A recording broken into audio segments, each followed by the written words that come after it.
이제 여러분들 회계 이론 첫 번째 시간입니다. 이번 시간에는요, 가장 기본적인 내용들을 배우시게 될 거예요. 자, 여러분 이제 교환이나 이런 걸 보시면 제일 먼저 회계에 대한 정의부터 나와 있죠.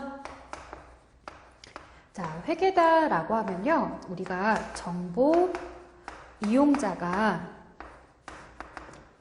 회계와 관련된 기업의 정보 이용자에게 의사결정에 도움이 되도록 유용한 정보를 제공하자라고 한 게 이 회계에 대한 기본적인 정의였습니다. 자, 그럼 정보 이용자가 누군지 이 얘기도 나눠봐야 될 것 같고요. 그 다음에 이제 유용한 정보라는 건 무엇인지도 이야기를 배워볼 텐데요. 자, 정보 이용자다라고 하면 우리가 정보 이용자는 기업이 이렇게 있습니다. 자, 기업에 대해서 우리는 괄호하서 주식회사다라고도 하는데, 자, 이런 기업, 주식회사, 회사 내부에 있는 경영자가 있죠. 여러분들 좀 아신다는 분들은 알아요. 이 회사의 경영자가 사장은 아니죠. 월급을 받고서 회사 경영을 하는 사람입니다. 그 다음에 여기 안에 회사에는 직원도 있죠. 자, 회사 밖에는 이 주식회사에 진짜 주인인 주주도 있고요. 그 다음에 이 회사에 투자했던 투자자도 있고요. 그 다음 채권자도 있고요. 돈 빌려준 사람. 자, 또 이 회사와 거래를 하고 있는 거래처도 있고요. 대출을 받았다면 대출받은 은행도 있겠고요. 자, 그 외에도 여러 잠재적 투자자들이 있습니다. 자, 이 잠재적 투자자들 뿐만 아니라 누구도 있을까요? 여러분들 정부도 있죠. 정부는 왜 그래요? 이 회사에 세금을 얼마나 걷어야 될지에 대해서 우리가 고민을 하는 내용입니다. 자, 회사 안에 있는 사람들, 경영자나 직원이요. 일단 회계 장부를 작성을 합니다. 누가? 직원이 주로 작성을 하겠죠? 자, 직원이 회계 장부를 작성하면 이 장부에 대한 작성 책임도 직원에게 있는 거냐? 아닙니다. 직원이 작성을 하면 마지막 최종 승인을 누가 내려요? 경영자가 내리죠? 따라서 이 회계 정보에 대한 책임은 누가 지어라? 경영자 혹은 경영진이 재무제표에 대한 작성 책임을 가지고 있다라고 합니다. 자, 꼭 시험에서 오답으로 출제를 할 때 뭐라고도 하냐면 이 재무제표에 대해서 작성 책임은 회계 직원에게 있다, 작성자에게 있다 라고 하는데요. 그렇지 않습니다. 작성 책임은 최종 승인을 내리는 경영자, 경영진에게 있습니다. 자, 이렇게 회사 안에 있는 사람들이 장부를 작성을 해서 보여주게 되는데요. 여기서도 이제 단계별로 우리 회사에 있는 사람들끼리만 보려고 하는 회계는 무슨 회계라고 하냐면 관리 회계라고 하고요.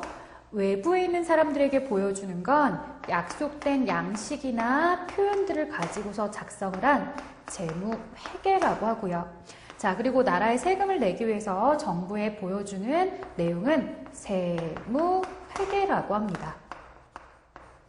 자, 관리회계는 회사 내부에 있는 사람들끼리 보는 거니까 일정한 양식이나 틀이 없고요. 이 관리회계의 한 파트로 여러분들은 물건의 제조원가를 계산하는 원가 회계라는 걸 배우시게 될 겁니다. 자, 그래서 회사에 대한 운영과 관련해서 제조기업들은 물건의 제조 원가가 얼마나 되는지 이런 것들을 얘기해주고 있고요. 자, 재무회계 같은 경우는 외부에다 공시하는 내용이고요. 공시할 때 양식이요. 바로 재무제표다라고 해서 우리가 외부에 공시를 하게 됩니다. 자, 재무제표는 5가지 구성 요소로 되어 있습니다. 자, 세무회계는 말 그대로 나라의 세금을 납부하도록 하는 내용입니다. 자, 그래서 세법에 정해져 있는 형식대로 내가 납부할 세금을 계산해 주는 거고요. 이런 세법과 관련해서 회계 1급에서 배우는 세법은 부가가치세법이 있을 거고요. 여러분들이 조금 더 배우시게 되면 세무 2급에서는 소득세법도 있을 거고, 그 다음 세무 1급으로 가게 되면 법인세법도 있겠죠. 자, 일단 회계 1급까지는 부가가치세법을 여러분들이 배우시게 될 거예요. 자, 재무제표의 구성에는 5가지가 있습니다 라고 했습니다. 자, 그 첫 번째가 뭐냐? 여러분들 다들 잘 들어보셨다시피 자산, 부채, 자본이 기록되어 있는 장소인데요. 우린 그걸 가지고서 재무, 상태표이다. 이렇게 부르죠. 좀 오래전에 배우셨던 분들은 대차대조표라는 표현을 더 많이 알고 계시는데요. 재무상태표 이렇게 접근하시면 되고요. 자, 수입과 비용에 대해서 이야기하는 건 손익계산서가 됩니다. 자, 손익계산서가 되고 그 다음 세 번째, 자, 손익계산서에 있는 내용들에서 수익 비용은 나타낼 수 있지만 실질적으로 이 회사의 현금의 유동성이나 현금이 어떻게 사용이 되는지는 모르죠. 그래서 어떤 활동에 현금이 쓰이고 있는지 보여주는 현금 흐름표가 있고요. 자, 그 다음 네 번째, 주주의 몫에 대해서는 우리가 자본이라고 칭하고 있습니다. 자, 주주들은 자신의 자본이 1년 동안 어떻게 변화했는지를 궁금해하죠. 그래서 자본이 어떻게 변했는지를 보여주는 자본 변동표가 있고요. 마지막은 주석입니다. 자, 주석은요, 표는 아니에요. 이 위에 있는 재무상태표 손익계산서 작성된 내용에서 부연 설명이 필요하면 여기에다가 넘버를 달고서 맨 뒤에다가 부연 설명을 해주고 있는 걸 바로 주석이라고 합니다. 이 5가지 재무제표에 대한 가장 기본 요소이니까 시험에 물어볼 수 있겠죠. 다음 중 재무제표의 기본 요소가 아닌 것을 고르시오. 자, 그래서 뭐 이익잉여금 처분계산서다, 결손금 처리계산서다, 아니면 제조원가 명세서다, 이런 오답들이 가끔 출제되고 있으니까 잘 골라내실 줄 아셔야 됩니다. 자, 그래서 재무상태표, 손익계산서, 그 다음에 현금흐름표, 자본변동표, 주석이 있더라.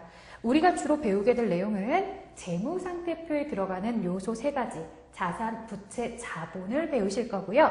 손익계산서에 들어가는 2가지 요소, 수익과 비용을 배우시게 될 거예요. 자, 여기까지 기본적인 내용들을 이야기해봤습니다. 여러분들 뭐 이런 내용들이 어렵지 않으신 분들도 있겠지만 지금 이제 기초적인 내용이라 이런 재무제표에 대한 구성 5가지 꼭 기억해 주셔야 되고, 그 다음 회계에 대한 작성 책임자, 그리고 관리에게는 과거에 대한 내용도 담고 있지만 미래에 대한 내용도 담을 수 있다. 즉 원가가 얼마 정도 발생할 것이다. 이런 예상치를 보여주는데요. 재무회계에는 항상 과거에 있었던 것만 있는 그대로의 사실을 보여줘야 된다는 게 서로의 차이점이기도 합니다. 자, 그 다음에 여러분들 또 뭐가 있을까요? 저희 이제 재무상태표에 대해서 조금 더 자세하게 이야기 좀 나눠보도록